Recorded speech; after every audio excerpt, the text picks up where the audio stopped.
fantastical, so unpredictable, here on the SNL Network. Yes, that is right. Hello, everybody, and welcome to another episode of SNL Stories here on the SNL Network. And boy, do we have a great episode of SNL Stories for you today. I am so excited to get to talk to this guest that I will introduce in just a moment. But first up, it is my pleasure to always introduce the co-pilot of the SNL Stories series we do on the SNL Network. It is the great James Stevens. James, how are you? Hello, great Jon Schneider. I am well. Thank you. Looking forward to our conversation today. We're going to have a great time.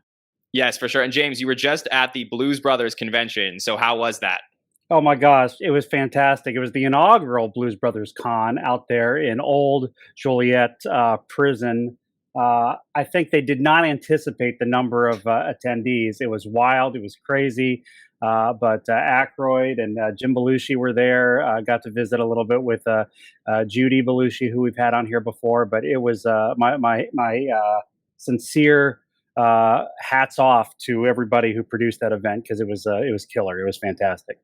For sure. And if you would like to hear more about that event, we did put up some stuff on social media, thanks to James. We also spoke to Tom Bones Malone, one of the original band directors of the show. He was in the original SNL band as well, and he came on right before the Blues Brothers Con on our last episode of SNL Stories. But for now, we are here to talk to a very special guest, and this is a guy who I got to do the red carpet with during Just for Laughs Montreal. It was the 40th anniversary of Just for Laughs, and right next to me was the great Jeffrey Gurian. And if you don't know this guy and you love comedy, where have you been? Because Jeffrey Gurian knows everybody in the comedy space. He is a comedian himself. He does a ton of stand-up comedy. He's a very well-renowned author. He has some books he's going to talk about, a new book that's out now, so we'll look forward to talking about that as well, and has many connections to Saturday Night Live going all the way back to the beginnings of the show. Pretty much knows every single person who's ever been at the show. So I can't wait to get some good stories. Jeffrey L. Gurian is here. Jeffrey, how are you? I am great, John. And it's so good to be on with you guys. Thanks so much for having me.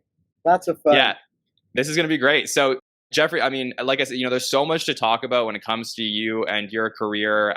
You were able to send some amazing photos that we'll be able to share with some of the audience that are listeners. They'll get to see some of the photos of you and some of the former cast members at the show. But I'd love, to always start back at the beginning. I mean, SNL starts up in 1975. Where were you during those early days of the show? I know you had some connections and maybe even went to the show. So please let us know about that. Yeah, well, it's a crazy story. I was even shocked when I was looking at those photos to see how many I had of people in the cast. And I love the fact that you guys are such aficionados of the show. In 1975, the show changed the world of comedy. People were blown away by Saturday Night Live. And I was a young dentist, and I was already making comedy films, shooting films out on the street, doing crazy stuff, which I'll tell you about. But in 1977, I was determined to get up to Saturday Night Live and show them my films. And I was doing films like unusual crimes, like several men were arrested for smearing cream cheese on the ankles of elderly women who wore their stockings rolled down like bagels. If you ever see the old Jewish women, especially the old Jewish women with their stockings rolled down like bagels. So I had my dear grandmother who made believe that she had a Jewish accent. And I was that sick that she actually let me put cream cheese on her ankles. And I was doing stuff like the Masters of Disguise. It was two master criminals who would disguise themselves as inanimate objects to commit their crimes. So it started with two men disguised as coats rob a hat store. They come in over the arms of two other men, and they say, just act natural like wear your coats and nobody will get hurt. And police draw composite drawings of the perpetrators, and it's two coats, And I did many crimes, two men disguised a pair of eyeglasses come in on the face of another man on his way into an optometrist, and I interview the victim of the crime, and he goes, I don't know what's going on here. I go in to get my glasses adjusted. Out of nowhere, another pair of glasses jumps onto my face and says to me, just act natural like wear your glasses and nobody will get hurt. So I film all these things, and I'm driving a pimp mobile at the time, which is an important fact. And I actually sent you a picture of the car. It was a mandarin orange Cadillac Eldorado. And I had met a pimp from Maryland. And I was very impressed with his lifestyle. He was driving a gold Eldorado. In those days, all the pimps had very flashy cars. And I decided that I needed to have one of those. So I went to a place in the Bronx, and they had one car that was made for the Isley brothers, which I found out many years later was definitely the truth. And it was a mandarin orange Eldorado. So I bought it, and I put a Rolls Royce grill on it. There you go. I put it up on screen, Jeffrey, just for anybody who's watching the YouTube version of our today, so you could see it. And now continue, please. I don't mean to interrupt, but I want people to get to see it. No, that's okay. And it had doctor's plates. It had the big white wall tires and the cabriolet roof. And when I would drive through Manhattan, cops would check me out, and hookers. And then it was very confusing because it had doctor's plates on it. And my wife was like, "We're Jewish and we live in Scarsdale. Why am I driving an orange Cadillac?" Because nobody got it but me. So I decided that I was going to get up to Saturday Night Live, because in those days, nothing stopped me. So it's 1977. There's no terrorism in those days. You could pull right up to the door of 30 Rock. These days, it's closed. You can't get anywhere near it. But in those days, and I had a CB radio that was in the shape of a telephone, because there was no car phones in those days. So I drive up to 30 Rock in that car. Everyone's staring. I get out with my tape, and I say to the doorman, I throw him a couple of bucks, and I said, "Watch my car. Lorne Michaels is expecting me." I had such nerve, but I was a kid. You know, when you're a kid, you have nerve. And so Lorne Michaels had never heard of me. And so I get in the building, and I sneak past the security guards, because you could actually do that in those days. And I get in the elevator, and I go up to SNL, and the door opens, and who's there? Alan Zweibel, who I didn't know yet. Alan Zweibel is playing handball against the wall in the corridor with Neil Levy, who is a producer on the show and a cousin of Lorne Michaels.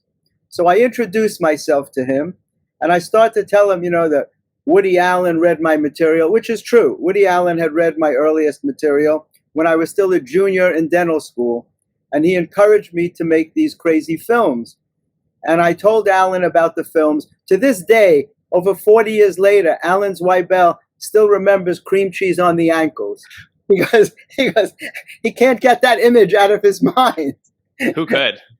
Which is, it's actually a memory technique. If you want to remember something, you put two things together that don't really go together, and it'll always stick out in people's minds. So we still joke about it, because I talk to Alan all the time.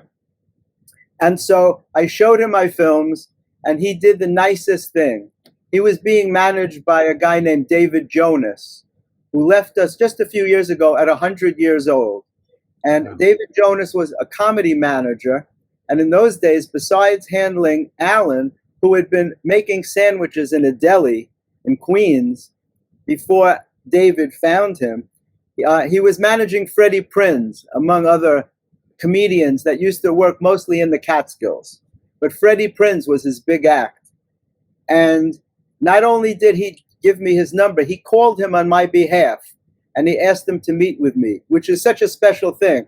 Because a lot of times, even if people are willing to help you, maybe they'll say, "Call so-and-so and you can use my name." But he actually called on my behalf, and David Jonas met with me, and that started my entry into show business, because I used to go to his office, and he used to try to talk me out of it. He goes, "You're a doctor. What do you need this for? What are you, crazy? What do you want to be in comedy for? You're a doctor." And I was like, I came from the only Jewish family where my parents said, "No son of ours will be a doctor. Don't shame us that way." And they insisted I go into show business. Well, my grandfather owned a nightclub. So growing up, I was always surrounded by entertainers and gangsters. I guess that's why I like that pimp guy. So anyway, it took me a year. He had me working with his comedians, and it took me a year to learn how to write a joke, because I'm thinking Cream Cheese on the Ankles. I'm thinking sketches, crazy sketches. And there's a real art form to writing a joke. And so thanks to Alan Zweibel, I broke into comedy in 1978. I started writing for his comedians, And then in 1980, I wrote for Rodney Dangerfield, who was the first very big star that I wrote for, who was doing my stuff on The Tonight Show with Johnny Carson. But it was because of Alan Zweibel on SNL that I had the nerve to break in there. And that started my career. And I thank him all the time for that. And then I was hanging out at the show. I'd go up there and Paul Schaefer would be there. And I got to meet the whole early cast, whoever was there in that year. I guess it was 1977 into 1978, and it was truly an amazing time. It was an amazing, very exciting time. And I've had so many experiences with SNL. I never got on the show, but that's a whole other story. But I got a lot of support from the people on the show. Yeah, that's just incredible. James, Well, I mean, this sounds like something that you would do. I mean, just try and find your way up there. Well, yeah, I absolutely. John knows me, and I sort of just kind of find myself in places I probably shouldn't. So I know, Jeffrey, I just wanted to ask if I'm hearing this correctly. It sounds really, really cool that you've got like Alan Zweibel and Neil Levy, who both are friends of the SNL Network podcast here.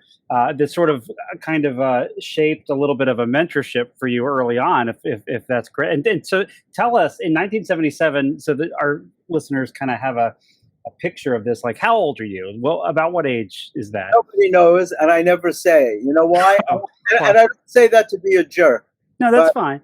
I know. I write it in my books. I write these books about happiness. And as soon as you own an age, you're responsible for that age. I'm ageless, is how I consider myself. I have friends in comedy, they're in their 20s and 30s, and I got to work with the greats of yesteryear. Milton Berle was my sponsor in the Friars Club.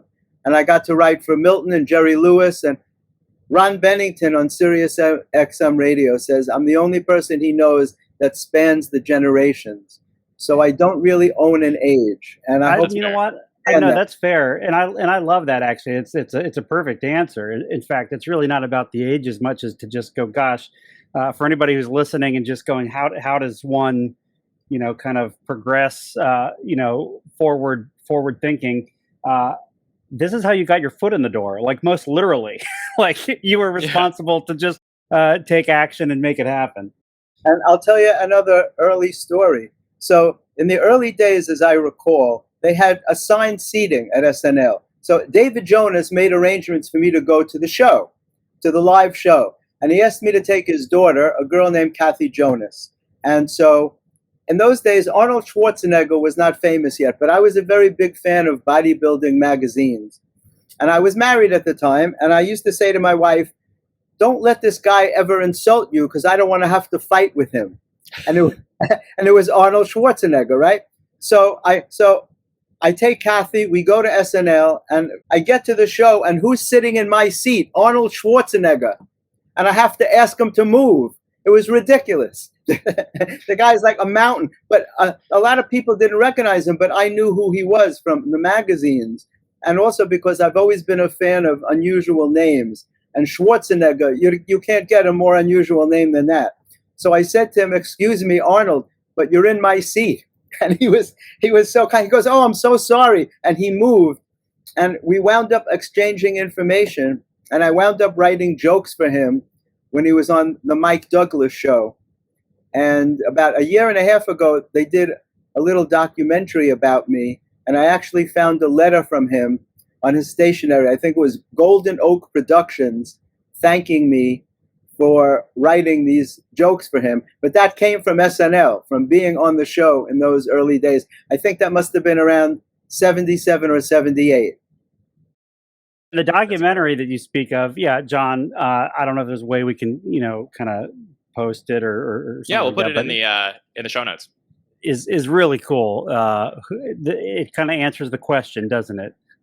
Yeah, well, I don't know what kind of language you use here, but it's who the F is Jeffrey Gurian. That's right. That's right. Yeah. That's for sure. So, first of all, I have a couple questions based on some of the stories you already told us, Jeffrey, because you're a wealth of SNL knowledge. So, for me, number one, did you ever tell Dana Carvey and Kevin Nealon about your interaction with Arnold Schwarzenegger? Because obviously they were very inspired to make Hans and Franz from Arnold. It's funny that I don't remember. I worked with them when we roasted Chevy Chase the first time in 1991. I was assigned to work with the guys from SNL because young guys had never done a Friars roast before. They were always secret, first of all. No one was allowed in unless you were a member. And I was the main writer for 12 years. There was a guy named Bob Sachs who was producing the roast, and I was his writer. So I got to write for who was ever being roasted, Bruce Willis, Jerry Lewis, and Chuck Scarborough. Whoever they were roasting, I got to work with them. And so it was Chevy Chase's first roast. He was roasted 3 times. And it was very kind of him. He did that for charity. But it was a terrible experience because it became very mean-spirited. But that first one wasn't. And I got to work with Dana and Phil and Kevin Nealon because young guys had never done a roast before. It was considered an older comedian's medium. And I became the liaison between the young comedians and the older comedians.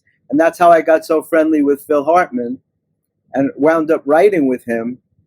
We were very, very close friends. And as a matter of fact, I found this picture. I don't think I sent this one to you, but if you can read what he wrote, let me see if I'm... Oh my gosh, yeah, that's perfect. Let me see if I can get this right. To Jeff, if I ever fall off the north face of your talent, I hope my parachute opens. Phil Hartman. Yep, exactly. Yeah, that's very cute. He spent time here. You know, I have pictures. I think I sent you one of me dancing with him by my piano in my living room. I had this thing that I wanted to create a series of Dancing with Comedians series. So it was me and Gilbert Gottfried and Phil Hartman was one of them, Lisa Lampanelli. Sometimes I just get strange thoughts. But Phil, that's one of us sitting by my piano. Phil, this one's very cute. Phil was an amazing guy and a very dear friend. And I was actually supposed to see him that terrible weekend in 1998 when that happened to him. He had called me. I was out in LA for about a month. And I was staying, I remember, at the Oakwood Apartments. And I called him. I was working on some projects. And he said, why don't you come down for the weekend? I think it was in Malibu. And I had plans to do it. And I don't remember why I couldn't do it. But I had told my mom that I was going to spend the weekend with Phil. And when the terrible news came out in New York, the original report was that 2 men were found dead in his house. And my mom freaked out because she thought that I was one of them.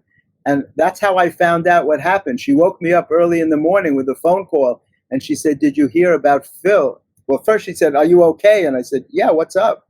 And then she told me, I couldn't believe it. I couldn't wrap my mind around it, that I had just been talking to him and I'm supposed to see him, supposed to be there. And it was just a terrible, terrible experience. We had been social in New York. We would double date, you know, and I was doing some films for Playboy TV at the time. And, you know, his wife's name was Bryn, and Bryn was very jealous of, like, even friendships. And I was shooting, it was for Playboy TV, so I was shooting comedy short films, and we were using a strip club as the base of operations because we needed that for Playboy TV. And I brought in Richard Belzer and Gilbert Gottfried and Pat Cooper, and I invited Phil to be in one of the films. And Bryn found out, and she was very upset. And I showed up at SNL one night with my girlfriend at the time, and Bryn was yelling at me, how dare you to invite my husband to a strip club? And I said, it's not a strip club. We're shooting films for television. And it was very awkward. He felt very embarrassed because she did that in front of everyone. And then we went out with them for the evening afterwards, and everything got smoothed over. But I'll never forget that because it was a very awkward situation, to say the least.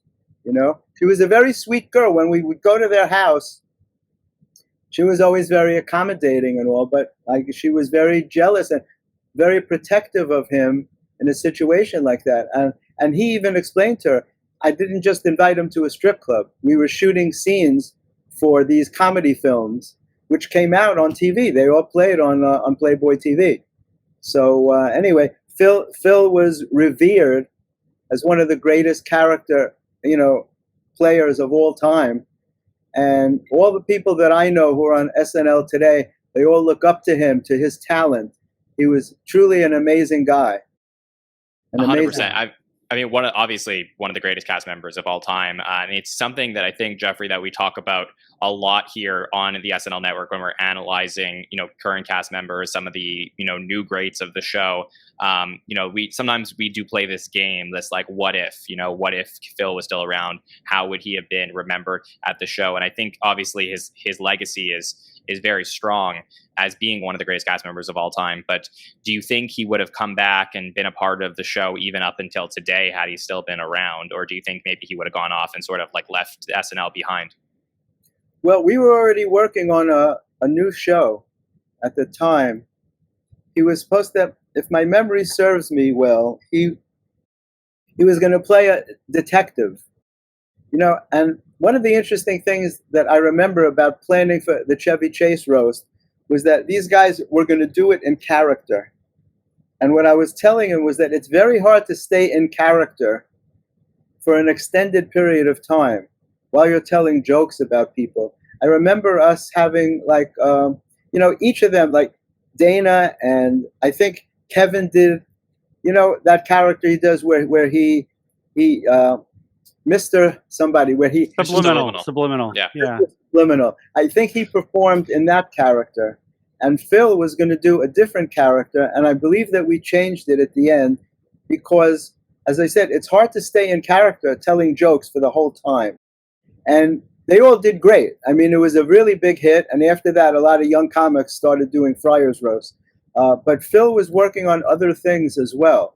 He may have been able to do both, but I know that he was working on a detective show because I was writing material for him about that. That's what we were meeting about. Yeah, for sure. He had left the show before he had passed away, but he had come back and he had hosted a couple times, and it seemed like he was still involved. Like, I have to think, James, that Phil Hartman would have been like a 5-timer, maybe even a 10-timer. Like, I mean, as far as like the hosts are concerned, because just the power that he brought every time he came back was definitely incredible. Like on the Mount Rushmore of SNL. I mean, no question, one of the greats. Jeffrey, I wanted to go back it's really interesting to hear you talk a little bit about the Friars Roast and writing there, and especially even the, Chevy Chase, whether it was the first one or the second one. I remember one of them just still is referred to as being just really pretty brutal to Chevy. I feel like the third one. It was the third one. Oh, okay. And I guess not just, whether it's Chevy's or not, but just what was it like? I mean, sometimes they're just so intense where they're just going up to that line or passing that line. What was your maybe take on that or philosophy in terms of writing for those? Well, it was cringeworthy. I mean, I felt very badly for him because they really zeroed in on the fact that none of his colleagues showed up to support him. Nobody, as I recall, again, I'm going back, the first one was 1991. I don't remember the other years, but I was at all of them. And that third one, he actually made a speech telling the audience that the jokes really hurt him. He was that honest that he said that he was very deeply hurt by the things that people said. And that's an amazing thing to experience, something like that. You can feel the embarrassment in the room. And it was because they said that he didn't have a lot of fans, let's put it that way. And that people on the dais weren't his friends. It's different when you're being roasted by your friends. They come out and they tell jokes, but they're jokes. But these quote unquote jokes were pointed and kind of meant to hurt him. And they did, and the Friars Roast were very, very powerful roasts, very powerful events in those days. They changed completely. I mean, these days they're even more mean-spirited. There's no Friars Roast anymore, but they do roast battles, and they're meant to hurt your feelings, And that's something that is beyond me. I'm not a big fan of that. If someone has cancer, they make jokes about that. If someone's parent died recently, they make jokes about that. I don't see where that's funny, but there are some people in comedy who believe that there are no boundaries, that anything is a topic. Well, it's interesting you say that, because if I may just ask this by making this statement first. For those of our listeners who don't really know Jeffrey maybe as well, I have to say you are like this Swiss Army knife of sorts. I mean, you are a dentist, a comedian, an author, and the reason why I'm picking this up right here is, what do they say? A lot of times, laughter is the best medicine, and sometimes people just need to heal through through laughter and all that kind of stuff. But some of the things you've written outside of just the world of comedy, which I do want to talk about, your Make 'Em Laugh book, but you have several books that are really about achieving happiness and taking care of kind of self-help things. So I just maybe just speak to the wide range of interest that you have, Jeffrey. Thanks, James. Yeah, I always appreciate that. I overcame stuttering. I was a very severe stutterer from the time I was 6 or 7 through my 20s and beyond. And I stuttered so badly that I couldn't even say my name. I could never say Gurian. Most stutterers have a very hard time saying their name. And I realized one day that I didn't stutter when I was alone. I only stuttered when I was trying to talk to somebody else, which told me that you can't have a disability based on your location. If a man has a limp, he limps in every room of his house. Can't go into a room alone, close the door, and walk perfectly. But if I could speak fine when I was alone, then theoretically it means there's nothing wrong with me. And I realized that I was holding thoughts that were not valid for me. I created a false disability for myself. As you can see, I no longer stutter. I was given the grace to figure out how not to stutter. And now, as an avocation, I work with stutterers all over the world, and I teach them how to control their thoughts, how to control their mind. And that led me into the field of self-help. So I spent 20 years on the board of this interesting group called the Association for Spirituality and Psychotherapy. And I approached them in 1999 with my work on stress-related illness, because when I was in practice, I was a cosmetic dentist, but I also took away headaches just using my hands, using the energy from my hands. And I was a clinical professor at NYU for 12 years in oral medicine and orofacial pain. And they had me lecture to the doctors on how to take away headaches with your hands. If you just walk into a university and you tell them, I take headaches away with my hands, they'll probably call the police and they'll think you're a lunatic. But they saw me, I was working there for 12 years, and they saw me doing that. And so the head of the TMJ department had me do a treatment on him.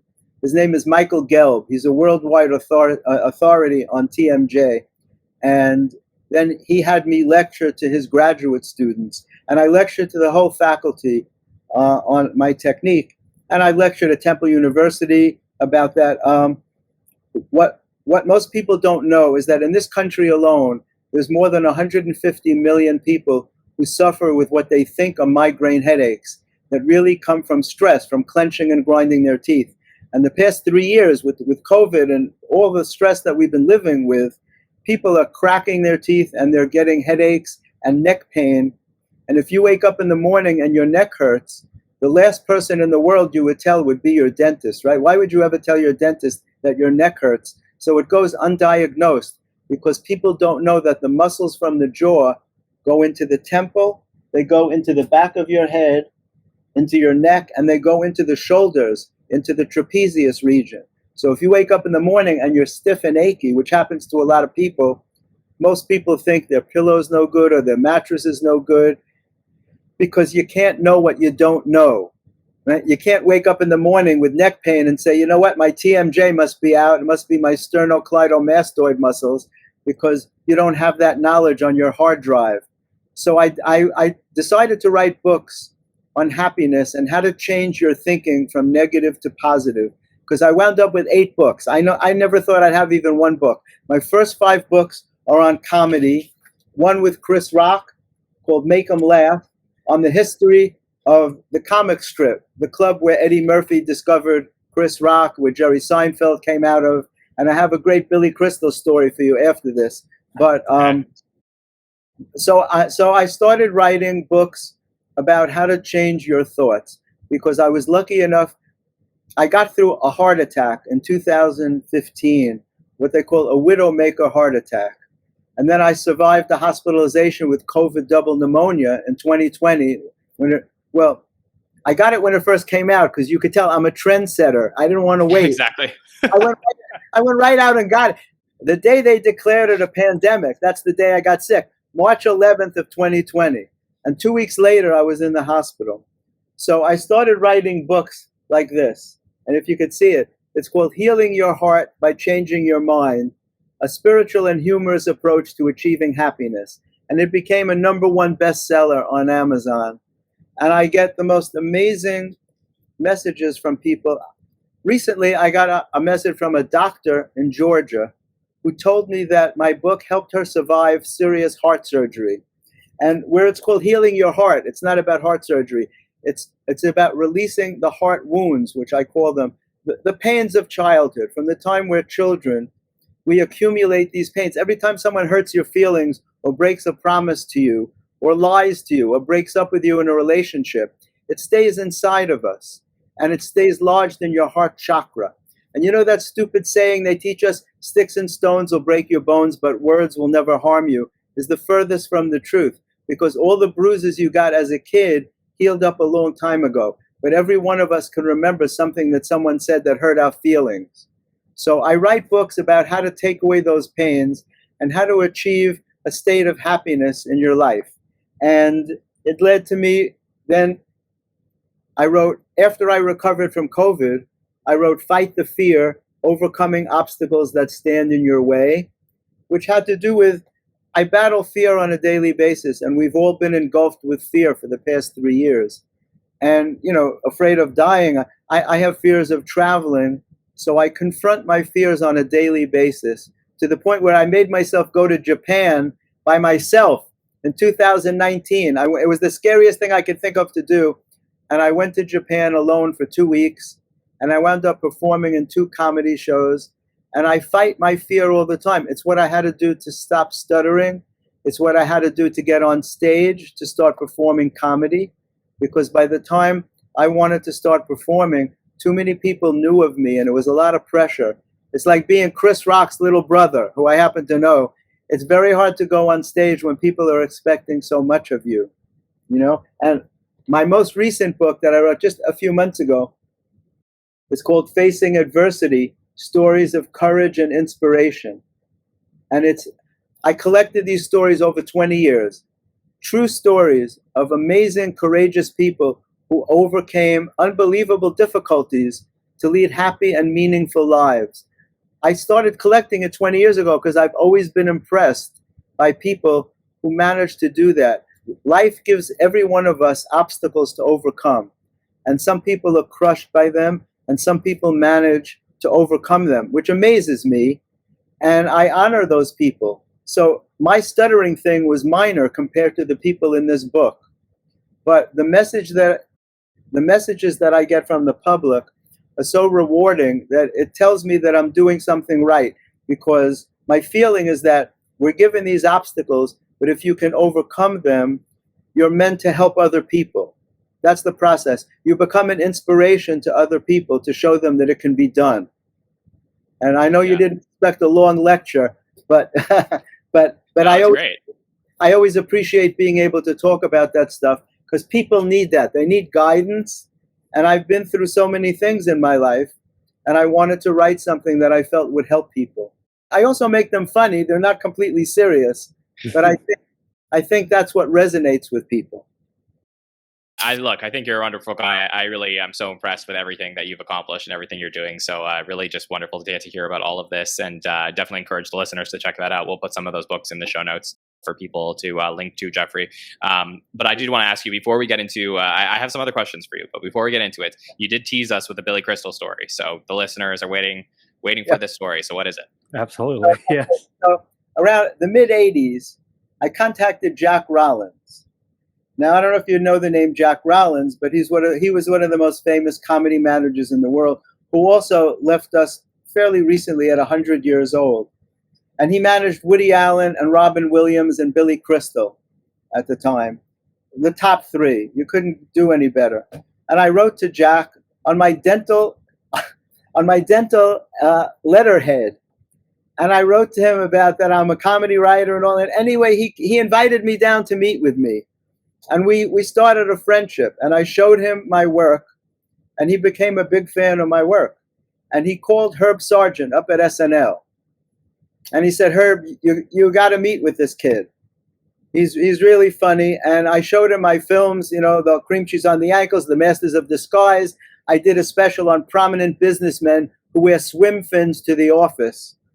And I interviewed very prominent men, even a surgeon in the operating room, a heart surgeon. We broke into a hospital at night and filmed this scene where a heart surgeon, I interrupt him in the middle of surgery, and he walks over to talk to me, and he's wearing these huge swim fins.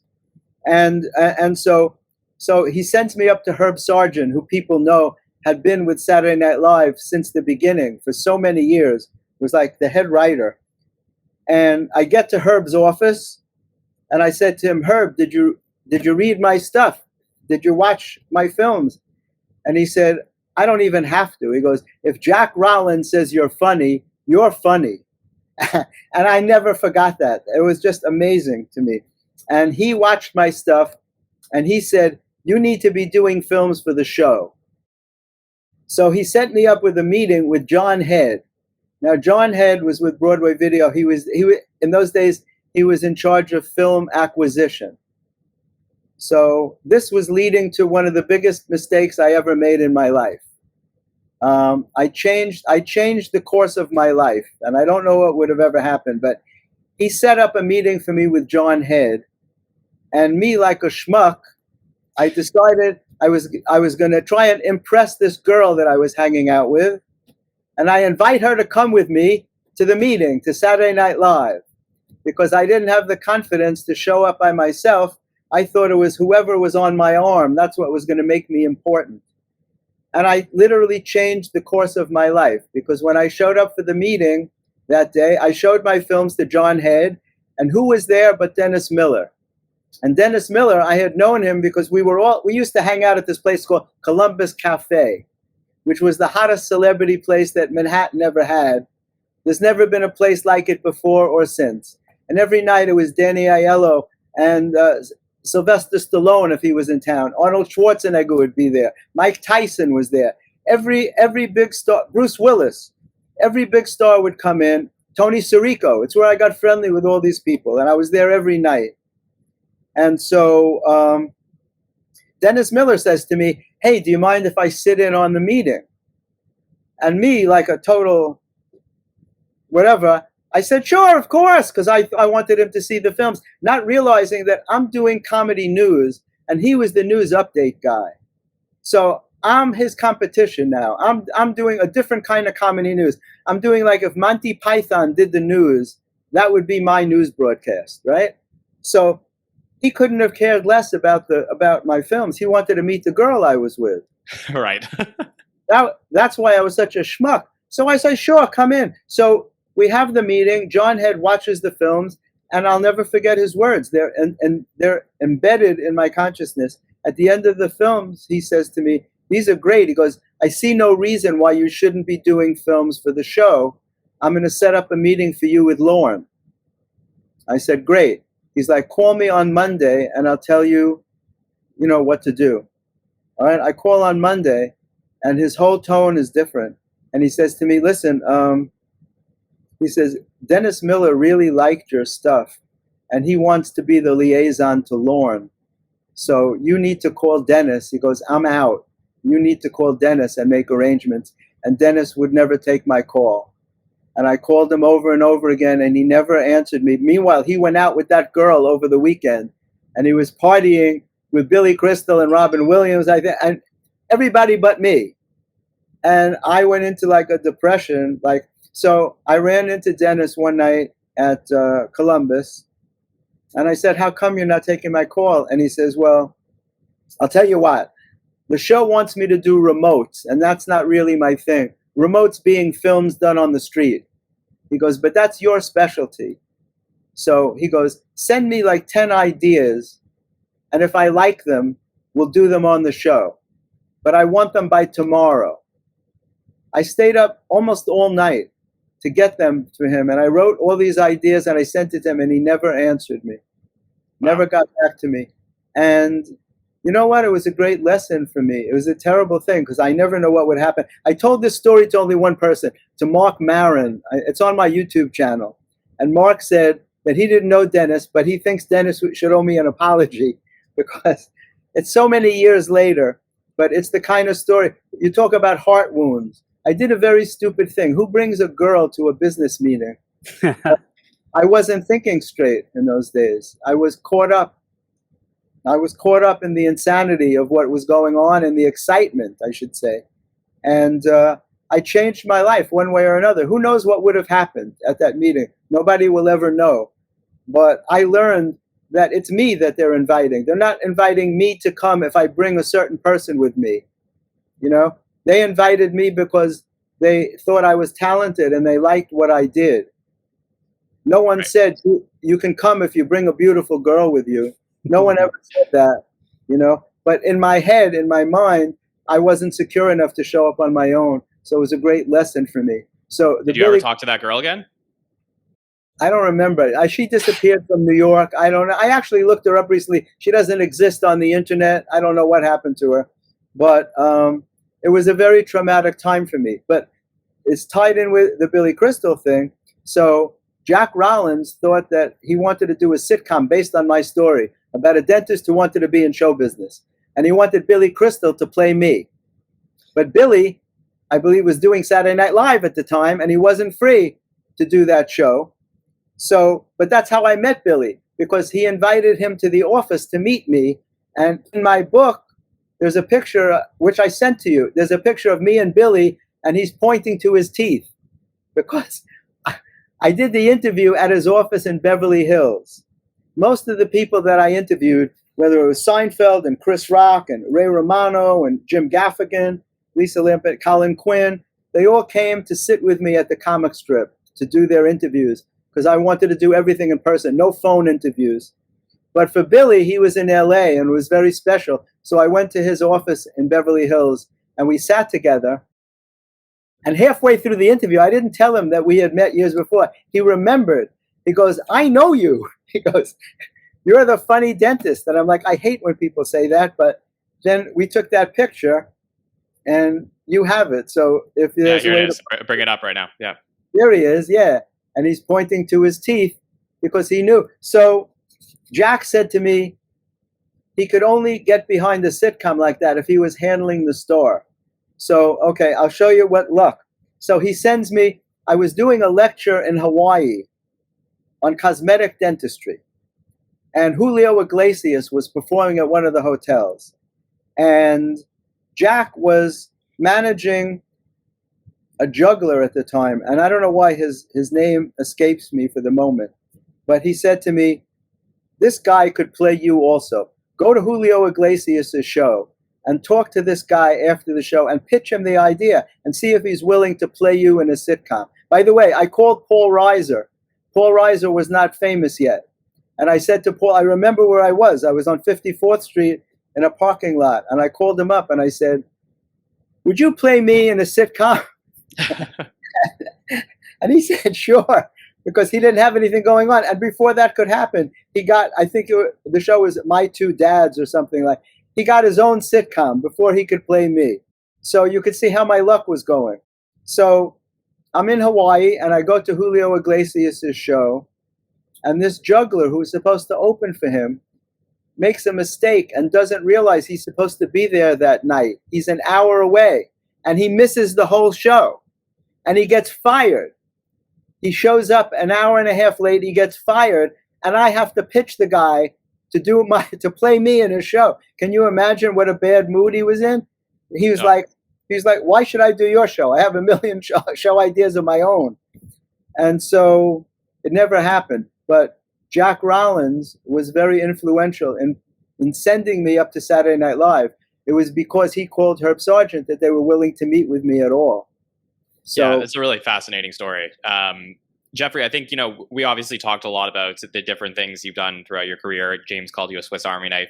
I think one thing we haven't talked about you yet is the fact that you are a comedy journalist. I mean, we consider ourselves SNL journalists, but you cover the entire comedy space. And I would love to just talk to you a little bit about that because for us, we have analytics that we look at when new cast members are brought on to SNL. And, do we think that they're going to do well on the show? And then when they leave the show, for you, are you always scouting like new young talent that's making its way up in comedy? I know I saw you at Just for Laughs, obviously there, but, in general, when you're working on your journalism career, is that something you're looking for? Who's going to be the next best star and how can you connect with them? Yeah, I look for new talent because not only do I cover the comedy scene, I started covering it in 1999. Yeah, I was asked to write a column for a zine, and I called it Comedy Matters. And that's when I started covering the whole scene. And now that I also produce comedy shows, I'm always looking for new talent because everyone says, Nick Kroll and Paul Provenza, they say, I know everybody in comedy. That's the joke. You can't be in comedy if you don't know me. But I like to stay current. So I go to the clubs and I like to see who's performing that I haven't seen yet. I found one guy up in Montreal that I hadn't seen. And, I found a couple of guys that I've used, Daniel Simonson, Pedro Rodriguez. These are guys, I just find them hilarious. I work with guys like Mark Norman and Derek Gaines and people like that, guys who are really killing it right now, who are on the verge of becoming superstars themselves. When I was in Montreal, Amy Schumer, received the Comedy Person of the Year award, and I had the honor. I was the only person she let interview her. That is true. I saw this. You saw it. She brushed the whole red carpet. She walked past, and I yelled at Amy, and she goes, "Come talk to me later." And I went to the. So Jeffrey, you want to hear a funny story? So I watched your YouTube video where you were interviewing Amy Schumer during the cocktail portion of the evening, and she says to you, she's like, "Oh, she's like, Jeffrey, is it okay if I do the interview when I'm chewing gum?" Do you remember that part of the video? Yeah, it's because like two minutes earlier I was talking to her and she's like, "Do you have gum?" So it was my gum that I gave her for your interview. And Mike Berkowitz took pictures of me interviewing her. He loves that. When Nick Kroll recently sold out Carnegie Hall, Nick and Jon had me open the press conference for them for the Oh Hello show. And it was one of my major accomplishments. I'm the first guy to be pranked with too much tuna on Comedy Central. And they made me this jacket. I put it on the side so I could show you. Gurian Angels. So funny. You see it? It's an exact replica of the Guardian Angels. Curtis Sliwa in New York started the Guardian Angels. He's been a friend of mine for more than 30 years. I used to be his dentist. That's how long I know Curtis Sliwa. And I encouraged him to run for mayor. And they didn't know that I was good friends with Curtis Sliwa. So in the Oh Hello show, they mentioned Curtis Sliwa and the Guardian Angels. So as a surprise, I brought him to the show, and he wore his Guardian Angels jacket, and I wore my Gurian Angels jacket, which is an exact replica.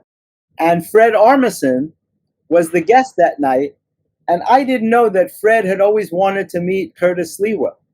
So at the end of the show, we all went backstage, and we have pictures together, Nick and Jon and me, and Curtis Sliwa and Fred Armisen. And Nick said he was that Fred was so excited to be able to meet Curtis Sliwa.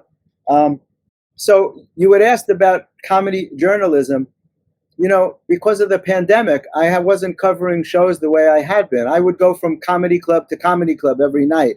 When comedy opened up again in April, I went to the Comedy Cellar, Stand Up New York, New York Comedy Club, the Comic Strip. I interviewed every owner on how they felt about opening up again because the comedy world was devastated for 2 years. People weren't going out. Dangerfields went out of business, Like I said, after 50 years, Dangerfields on First Avenue in New York City is closed. It's been out of business. His original partner, Tony Bavacqua, still owned the club, and there was no business, so he had to close. And so that's probably the last time when I went to every club in one night. I still don't go around as much. Not only that, because New York is riddled with crime. The streets are so dangerous, I can't run around the way I used to. I used to go from club to club, taking pictures, asking people what they have coming up, what can I promote for you. I was a regular on Sirius XM for 2 years with Ron and Fez, and now I'm on the Bennington show fairly often, talking about what's happening. I talked about the Just for Laughs Festival with Ron Bennington. And then I had a column in the Interrobang for 5 years called Jumping Around with Jeffrey Gurian, because that was my theme song, Jump Around by House of Pain. When they play it, Ron used to say, when you hear that song, you know that Jeffrey's in the house. So, Yes. they would always play me on the radio playing, Jump Around. And it was thrilling for me because I love to support people that are talented. If you know any of my stuff, I never wrote a bad thing about anybody. If somebody had a bad set, I didn't write about it. I'm not a gossip columnist. I'm a comedy supporter.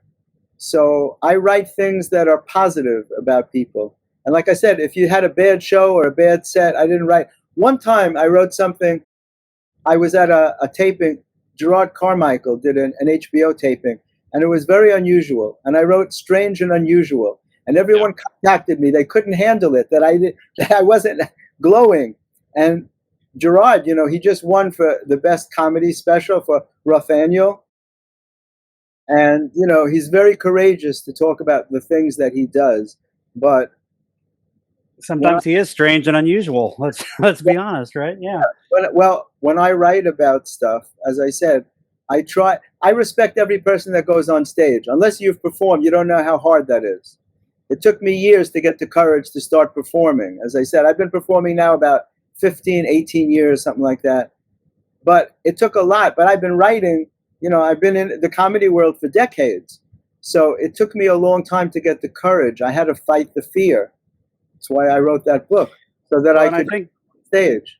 Yeah, the support certainly becomes the cyclical thing, I believe, which is certainly why it is returned in your favor. Tell us a little bit about, when you wrote the comic strip book, Make 'Em Laugh. You've got Chris Rock, who agreed to do the foreword.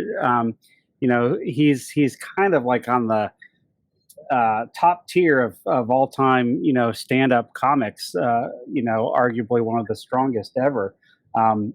So for him to agree to do that had to have been exciting. How did that come to be?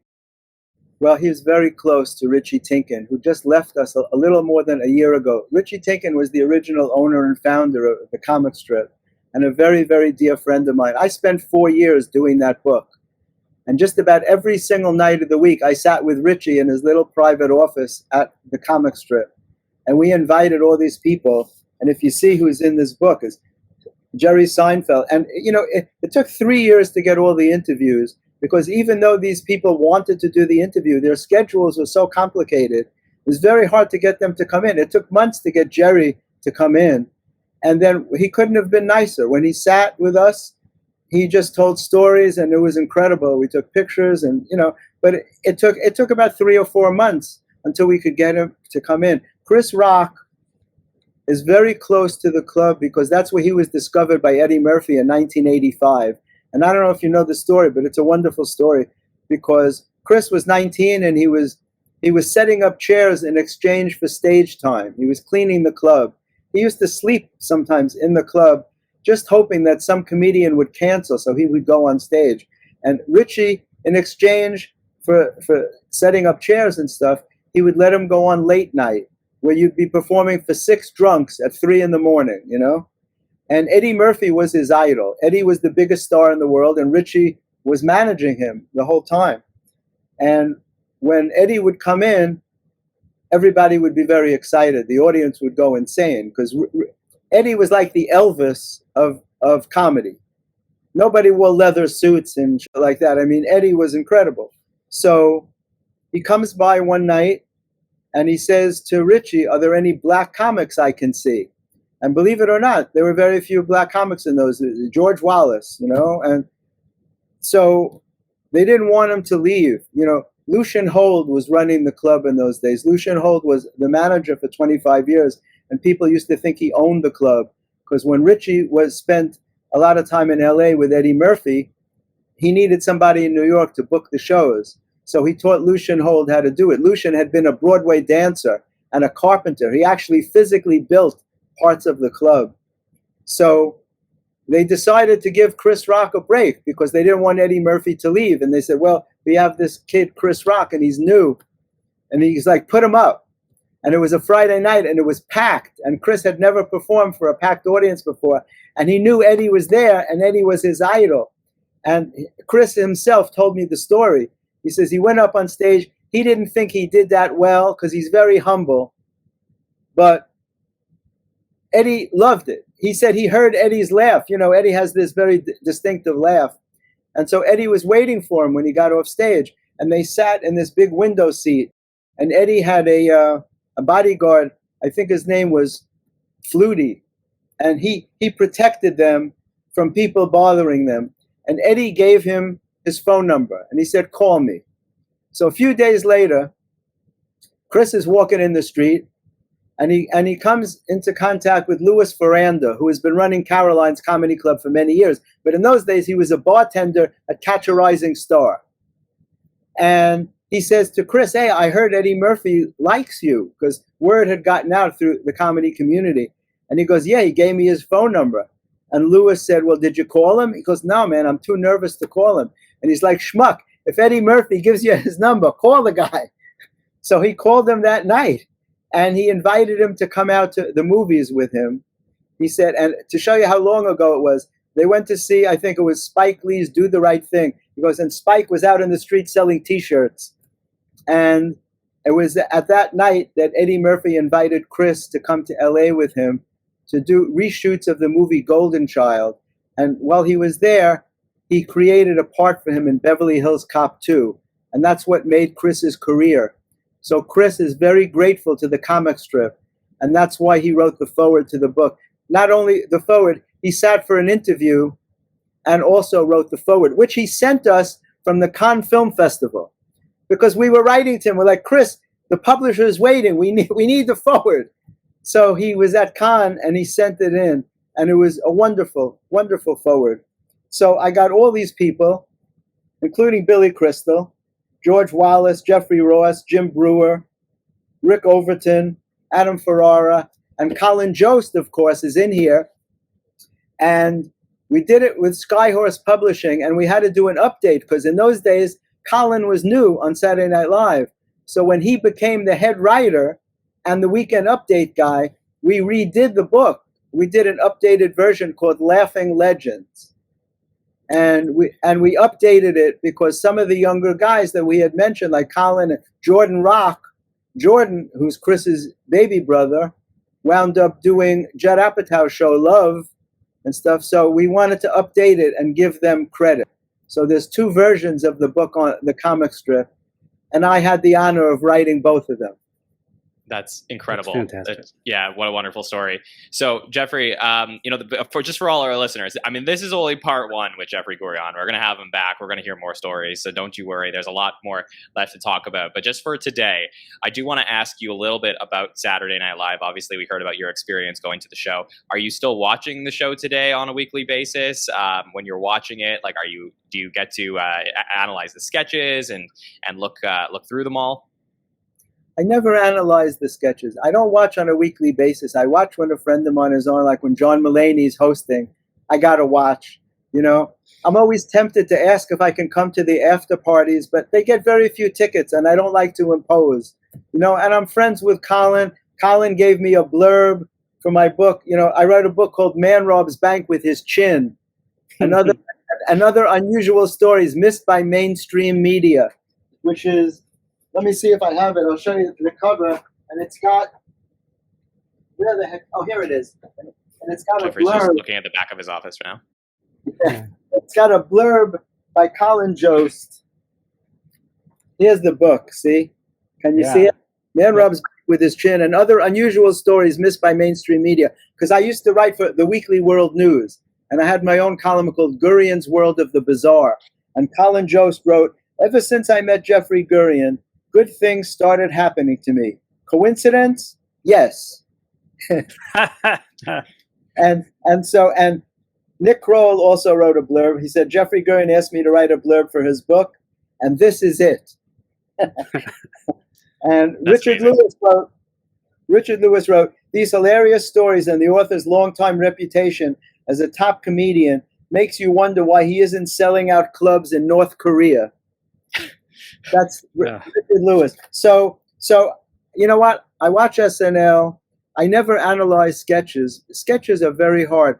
One of the reasons that I love Monty Python is because they could get out of a sketch by just saying, you know what, this is the end of the sketch. Or just do something. It's very hard to end a sketch. It's really easy to start a sketch. But ending a sketch is very, very difficult. And so I don't analyze them. I give people credit for doing live TV and for doing it for, 47 years? Yeah, That's going into season 48. Lorne Michaels is unbelievable. I mean, it's just amazing. You know, there was one year, I think Jean Doumanian was there when Eddie Murphy was on the show. And that's a great story, how Richie helped him become a regular cast member instead of just a featured player, because they needed an extra 5 minutes at the end of one show. And they asked Joe Piscopo to do it. Joe is a very dear friend of mine. I've been on his show a lot of times. And I have a picture of him, as a matter of fact, before he started working out. So they asked Joe if he could do 5 minutes, and Joe was a big supporter of Eddie Murphy. And he said to Jean Doumanian, ask Eddie to do the 5 minutes. So Eddie called Richie Tinkin, and he says, I'm really nervous. And Richie's like, why? And they're like, they want me to do 5 minutes. And Richie's like, so what's the problem? And Eddie goes, because I curse. And Richie's like, well, then don't curse. And he did the show, and I think he cursed. There's Joe. Yeah. See, and he's nice and thin before he started working out. But so when it came time to renew Eddie's contract, Richie went in and had a meeting with Jean Doumanian, and she was going to give him the same contract as a featured player. And Richie said, don't you think he deserves to be a cast member? He saved the show. He did that 5 minutes, and he saved the show. And she goes, you know what? You're right. And she made him a cast member. And I think he got bumped up from $750 a week to $3,000 a week. And that's when Richie started taking his percentage, because before that, he didn't take any money from him. You know, so I have a million stories. I know. I can't wait. I can't wait. This is just a wealth of knowledge. James, this was unbelievable. Unbelievable. As you said, part one. This is part one. I didn't even realize I had that many stories, but we're gonna get more out from you. But before we go today, Jeffrey, please tell the listeners where they can find your latest book and anything else you'd like to plug. Thank you so much. Yeah, all my books are available on Amazon. The one, Healing Your Heart by Changing Your Mind was the first one, bestseller. Each of them has gotten amazing reviews.